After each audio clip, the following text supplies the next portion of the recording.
안녕하세요. 삼전전자 주주 여러분. 오늘은 삼성전자의 주가를 뒤흔들 대형 호재 소식을 전해드리려고 합니다. 바로 현대자동차의 차세대 자율주행 반도체를 삼성전자가 수주했다는 소식인데요. 이번 계약은 단순한 공급 계약을 넘어 삼성전자의 파운드리 사업부 성장과 국내 반도체 생태계 강화의 중요한 전환점이 될 것으로 보입니다. 반도체 전쟁에서 삼성전자가 어떻게 승부수를 던졌는지, 투자 전망은 어떤지 지금부터 하나씩 파헤쳐 보겠습니다. 그리고 여러분들과 함께하는 삼성전자 주주방이 있습니다. 삼성이라고 문자 보내주시면 바로 초대해드리겠습니다. 자, 이제 본격적으로 삼성전자에 대해 살펴보도록 하겠습니다. 1. 현대차가 삼성전자를 선택한 이유. 가격 경쟁력과 기술력의 시너지. 이번 계약의 핵심은 5nm 나노미터 공정으로 생산되는 ADAS 첨단 운전자 지원 시스템용 반도체입니다. 현대차는 왜 글로벌 파운드리 1위인 TSMC 대신 삼성전자를 선택했을까요? 그 첫 번째 이유는 가격 경쟁력입니다. 업계 관계자에 따르면 TSMC를 통해 반도체를 생산할 경우 차량 가격이 크게 상승해 시장 경쟁력이 떨어질 수밖에 없는 구조였습니다. 반면 삼성전자는 TSMC 대비 20에서 30% 정도 낮은 가격으로 동급 공정을 제공하며 이는 현대차가 프리미엄 차량의 가격 경쟁력을 유지하는 데 결정적 역할을 했습니다. 두 번째는 차량용 반도체 포트폴리오의 다변화입니다. 삼성전자는 이미 테슬라와 암바렐라 등 글로벌 자율주행 기업의 반도체를 공급한 경험을 보유하고 있습니다. 특히 삼성의 엑시노스 오토 시리즈는 차량용 시스템 온 칩으로 검증된 성능을 인정받으며 자율주행 시장에서 입지를 다져왔죠. 이러한 기술력이 현대차의 선택을 이끌어낸 것입니다. 5nm 공정의 기술적 우위. 자율주행 시대를 여는 열쇠. 5nm 공정은 반도체 집적도와 성능을 혁신적으로 높인 기술입니다. 머리카락 굵기의 약 2만 분의 1에 불과한 이 공정은 더 작은 크기에 더 높은 성능, 낮은 전력 소모를 실현합니다. 자율주행차는 초당 수십 테라바이트의 데이터를 처리해야 하는데 5nm 칩은 복잡한 알고리즘을 실시간으로 구동하며 안정성과 효율성을 동시에 잡을 수 있습니다. 삼성전자는 이 기술을 통해 고객사에게 성능 대비 가성비라는 명확한 강점을 제시했고 이는 TSMC와의 경쟁에서 차별화된 무기가 되었습니다.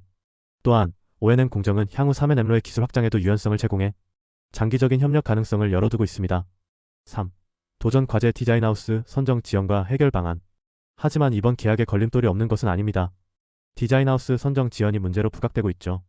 차량용 반도체는 AEC 자동차 전자 부품 평의회의 엄격한 신뢰성 검증을 통과해야 하며 이는 최소 5년의 시간이 소요됩니다. 그런데 현대차 경영진이 디자인하우스의 제안을 약 1년간 반려하며 전체 일정이 지연될 위기에 처했습니다. 하지만 긍정적인 전망도 있습니다. 삼성전자가 직접 디자인 서비스를 제공할 가능성이 점쳐지고 있다는 점이죠. 실제로 TSMC와 삼성전자는 주요 고객사를 대상으로 자체 디자인 지원을 해온 바 있습니다. 만약 삼성전자가 이 역할을 수행한다면 생산 일정을 단축시키는 한편 국내 반도체 생태계를 주도할 수 있는 계기가 될 것입니다. 4. 차량용 반도체 시장 성장. 삼성전자의 미래 먹거리. 이번 계약의 중요성은 차량용 반도체 시장의 폭발적 성장을 고려할 때 더욱 빛납니다. 시장 조사기관 옴디아에 따르면 차량용 반도체 시장은 2023년 9조 원에서 2028년 18조 6,500억 원으로 2배 이상 성장할 전망입니다.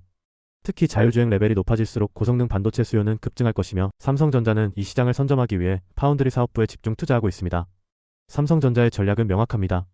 테슬라, 현대차와의 협력으로 기술 신뢰도를 쌓고 향후 미국과 유럽의 완성차 업체까지 공략하는 것이죠. 이는 메모리 반도체의 편중된 수익 구조를 탈피하고 시스템 반도체 비중 확대로 이어질 전략적 움직임입니다. 또 투자 전망. 단기 리스크 vs 장기 성장 가능성.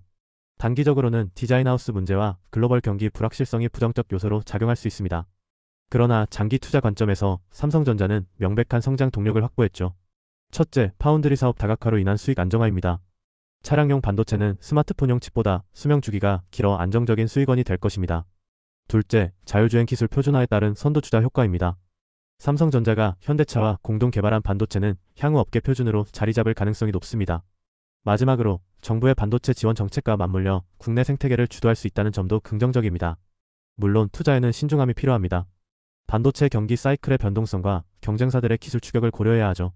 하지만 삼성전자의 기술력과 시장 선점 효과를 고려할 때 장기 포트폴리오에 삼성전자를 포함시키는 것은 유의미하다고 봅니다.